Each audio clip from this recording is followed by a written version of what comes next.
So we're going to get started with the second session. Our first speaker here is Sriram, or Srisu, as he's called. He is Senior Vice President of Business Transformation for KR Auction Services. Srisu is a Purdue alumnus and has helped us at the center over several years. Prior to joining, so his role is a leadership role. He has played a leadership role across multiple Fortune 1000 companies in industries such as aviation, technology, logistics, and education. Prior to joining KAR, Srisu served as the Global Vice President for Engineering for Ingram Micro, and he served as Executive Vice President and Chief Operating Officer for Brightpoint Americas. So Srisu is going to talk about leveraging supply chain disruptions to create business opportunity. Srisu, welcome. Good morning. When I put this talk together, and I said, there's probably, when you think about supply chain disruptions, you always think about a negative. And I thought I came up with something brilliant, and I said, how do you leverage disruptions to create business opportunity? And I thought it'd be a unique talk till I heard Professor Anand come up and say, we're going to talk about creating opportunities. I was about to leap from my chair and say, you stole that from me. Then I realized he's a professor. He's paid to do that. All right. Okay, I'm done with the jokes. I had 20 minutes to think about that, okay? So just as a 5-second poll, how many people know of car auction services? Oh my God, it's more than I thought it would be. To be fair, about a year before I joined that company, I didn't know about car auction services. And you really shouldn't. It's not a consumer-facing brand. Let me just briefly set up CAR. It's a public company based here in Indianapolis. We have about 18,000 employees, about $3.5 billion business in revenue, about $7 billion in market cap. Probably one of the more unknown companies in Indiana that's a public company. What we do is we are essentially the most trusted automotive marketplace for buyers and sellers to come together and exchange automobiles. In another way, you can say that we're a used car marketplace. We're not small. We sold about 5.5 million vehicles last year, which is a lot. We do it through three things. First, I'll start with the people. I talked about 18,000 team members. It's vitally important to us. We run about 300 auctions, physical auctions. I don't know if people have gone to an auction. I had not before, about a year back. That process has not changed since the 40s and 50s when the auto auctions actually started. And we run a very similar process, except that now we've incorporated technology into that. So you can be in a beach in Bali and bid on a car running in San Jose, California, live, and it's live streaming. And you're able to compete with somebody who's in lane versus out on the internet. The third thing that we pride ourselves is innovation. We are constantly trying to disrupt ourselves. We know that the marketplace is trying to become more and more efficient. So remember that we don't actually take ownership of the cars. We match buyers and sellers. We find the right buyers for the sellers' assets that they want to liquidate. So we're constantly looking to disrupt ourselves. There is a term that you should never have heard of, which is called auto remarketing. I had never heard of this term before I came to this industry, but actually it's it's a cottage industry by itself. And you can think of this as the place where businesses come together to exchange cars or buy and sell cars. And the ecosystem, if you think about it, is actually fairly large. There are about 290 million vehicles in circulation today. Just as a point of reference, we only have 330 million people in the US. That's almost a car per person.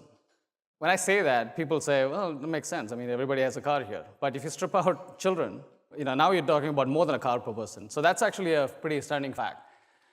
About 20 million vehicles come into service every year through new cars. So these are guys who are just going up to a dealership, buying a new car, or if you're a Tesla, you're buying it direct from them. And that comes into circulation. There are about 44 million used car transactions in North America.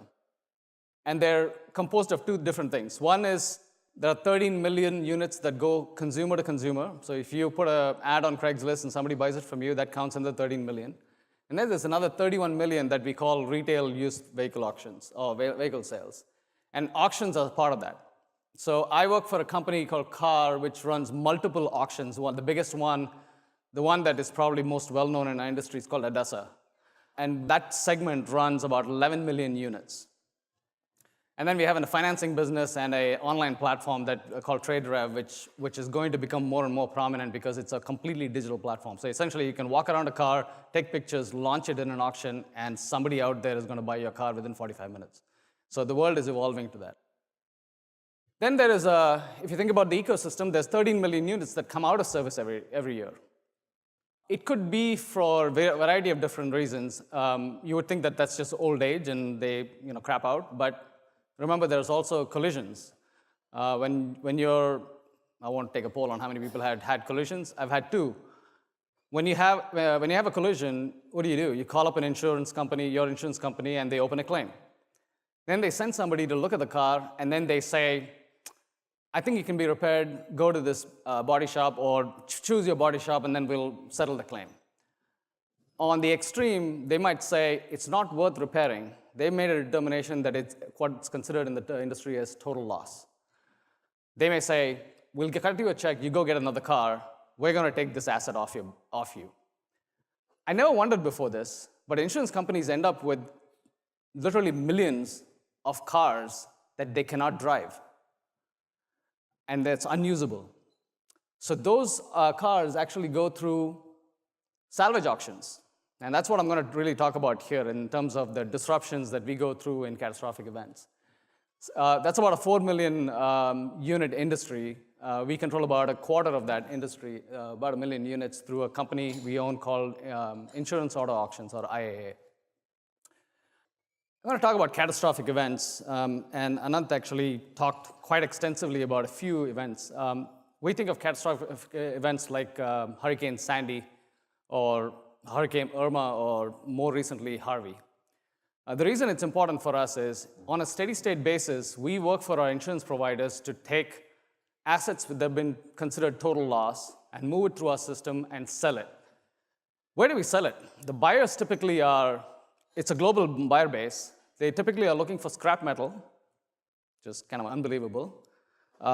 They're also looking for cannibalizing parts. So they may look at a front-end collision and say that, you know what, I can use certain parts for this, and they'll actually buy the asset and just tear out the parts. And then there are other countries where these cars, which are deemed to be total loss, can actually run if you fix it up. So the next time you're in Nairobi, Kenya, and you get into a taxi, it might be a total loss car in the US, but it's okay to drive over there. But it very well happens. So catastrophic events for us is slightly different, where we service these customers throughout the year, but when we have an event like a Harvey, what happens? Well, just like normal property damage or fatalities in life in these catastrophic events, cars go through the same cycle. We could have thousands of cars, or it could have hundreds of thousands of cars in some cases, and I'll talk about Harvey in a minute. And it's not easy logistically to be able to service those insurance providers with the same service level as we normally do in the rest of the year. I'll give you the example that, the metric that we are held accountable to. On a normal course of business, we are supposed to pick up a car that's been deemed a total loss 95% of the time within 24 hours. The reason it's 95% of the time is, as you can imagine, 100% is not really possible. If you're in Montana and your car is in the Glacier National Park and your nearest tower is in Bozeman, that's kind of hard to get to. So we get a kind of a leeway. We look at the percentile and we hit that number. We do that throughout the year, but during catastrophic events, if you have 100,000 cars, you can't really meet that service level. So the insurance providers actually hold us to a different standard at that point. They look at how many cars can you pick up within 14 days? And how long does it take for you to sell these cars once you have a glut of them? When you've collected a lot of these cars, can you actually sell them quickly? For them, it's liquidation. So they're trying to get as much of the proceeds back as possible so that they can, first of all, close the claim, but they can recover as much as possible from the asset that they've now stuck with. So let me go through what happens during a catastrophic event. First of all, I explained to you, there's something massive happening. We have weather services just like all the other industries which are affected by this. We subscribe to a lot of services. We monitor it. We take that input, and we actually forecast a lot of things ourselves. There's loss or damage to cars. The insurance claims process kicks in. the settlement process kicks in, and then we start taking those cars and liquidating them at auction. Our role is really to plan, to pick up, and you sell those cars that are deemed a total loss. This is at IAA.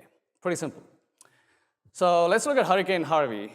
Anybody from Houston or anybody who was in Houston when Hurricane Harvey hit? Okay, then I'm going to act like an expert. I wasn't there. But just think about the magnitude of it. We had 50 inches of rain in 4 days. From what I understand, that was the largest concentration of rainfall in the lower 48 that we've ever recorded. So that was massive. And I think everybody kind of knew that if you watch any amount of TV or the internet. Estimated, we're still trying to figure out exactly how much it cost us, between $3 billion and $5 billion in damages. We estimated to be 300 to 500,000 cars that were either destroyed or damaged. Just as a point of reference, in the new car market, Houston's about 1 million new cars that are sold every year. And you're talking about almost 500,000 cars that have been either has to be liquidated or damaged and repaired. That's massive. So what did we do? First of all, I'll go through the process and I'll tell you the context of why this is important. We always think of these disruptions as we have to react to it, but business continuity planning is probably one of the most key components of our business.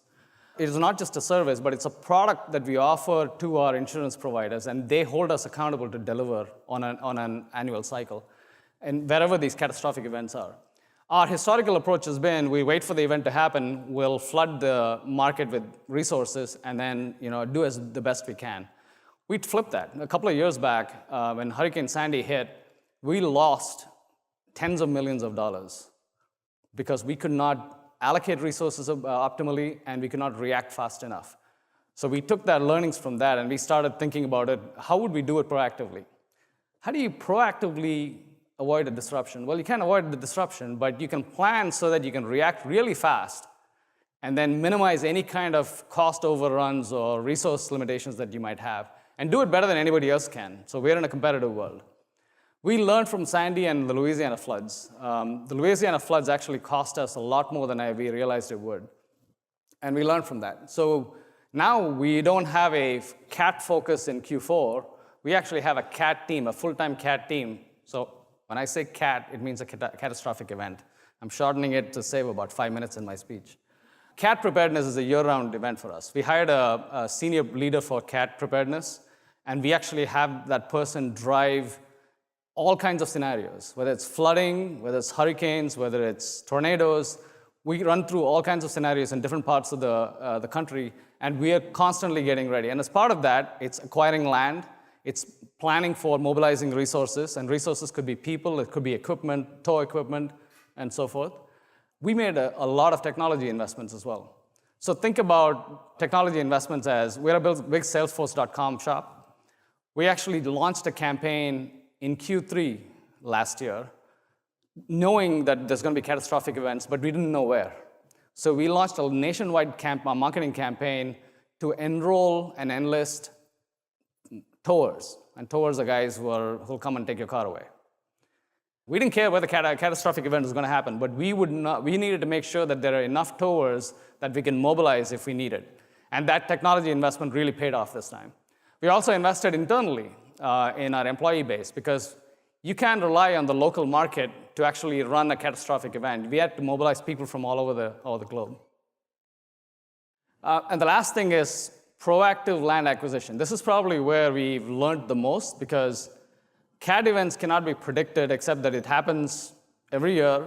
We don't know exactly where it's going to happen. We just have a history of it. Sandy was a complete surprise to most people, that far northeast and that kind of a magnitude.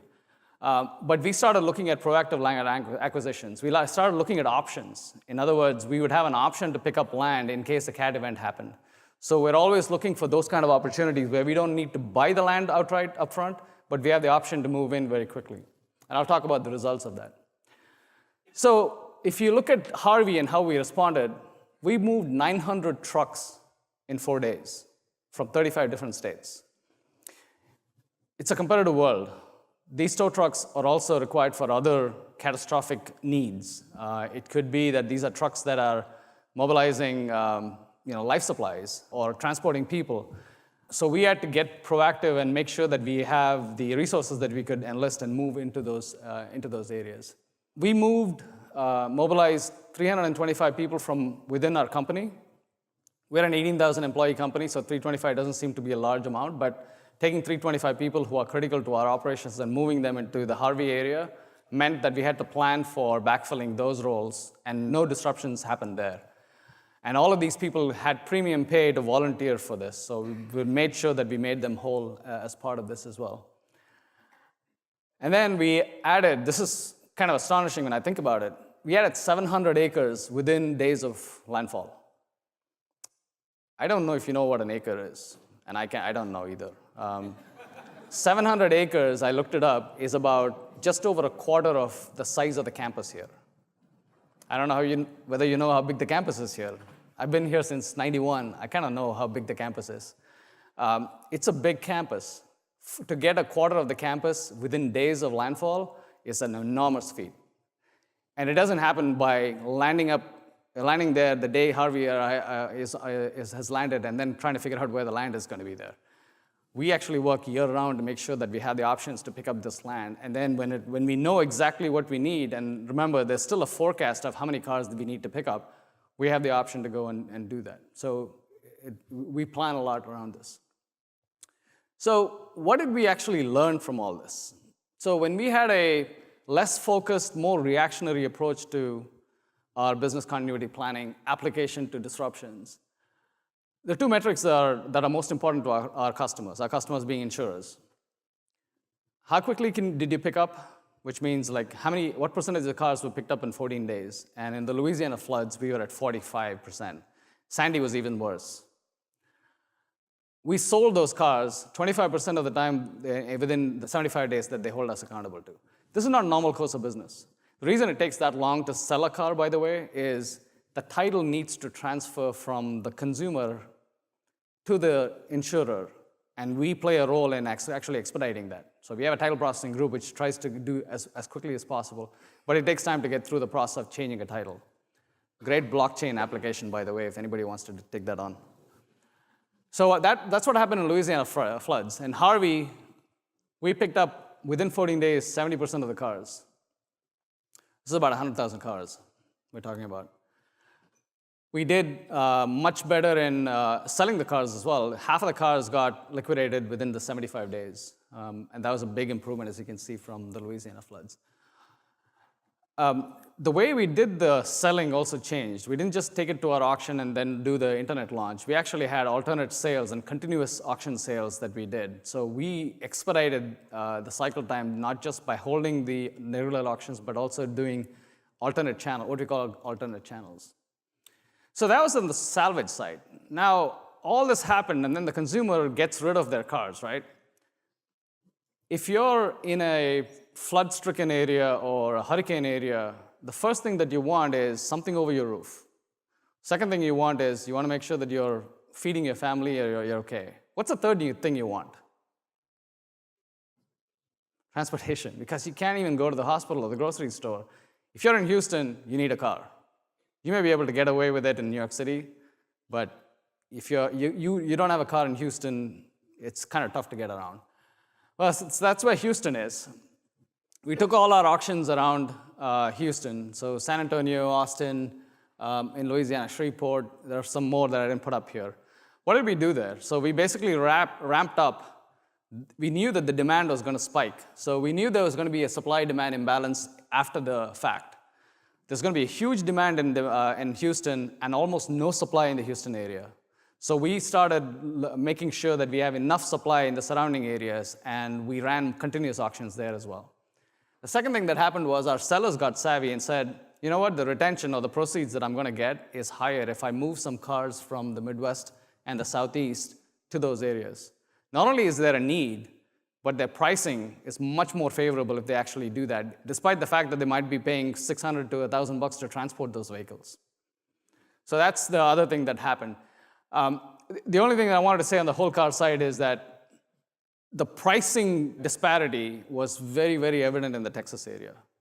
You could see the pricing spike, and they took advantage of it. And most people will argue that that's how the market should work. It took care of itself. I threw a lot of numbers at you and things like that. I'm going to make another valiant attempt at doing a video. So most of what you're going to see is already covered, but as I say, pictures or videos are much better than the descriptions.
One of the things I did forget to mention is in the technology side, we made a huge investment. In Sandy, we were manually dispatching drivers to the cars. And you can imagine how many phone calls that was and how suboptimal that was. We actually built out an entire ecosystem. You can call it an Uber for our catastrophic events, where we would dynamically assign drivers who are closest to the pickup. So we were trying to optimize that as well. So let me just close with a couple of things. All this is good. It looks like a business opportunity, but what does it actually mean? First of all, I'll talk about customer satisfaction, because our insurance companies always compare us with the competition. They look at our service, they look at the competitor service. There are two things they're looking for. One is improvement year over year on every catastrophic event, and that's the one that I showed you between the Louisiana floods and what we did in Harvey. The other they look at is, what does the competition do? And I can tell you that we are really proud of the performance that we had versus the competition. That's because of all the investments that we had made in having a BCP that's a competitive advantage for us. So the second thing is the competitive advantage. We think we are better than everybody else out there. It's not boasting. It's a kind of a swagger that's positive, I guess. We are clamoring for more business as a result of it. And the third thing is probably why we all exist. How do we make more profit out of this? It used to be a loss leader for us. Now we're really starting to rethink CAT events and saying, if we can do this much better than everybody else and we can do it profitably, we may not be able to be as profitable as the rest of the year, but we earn the right to make money the rest of the year through these catastrophic events and how we handle them for our customers. Go Boilers. Thank you.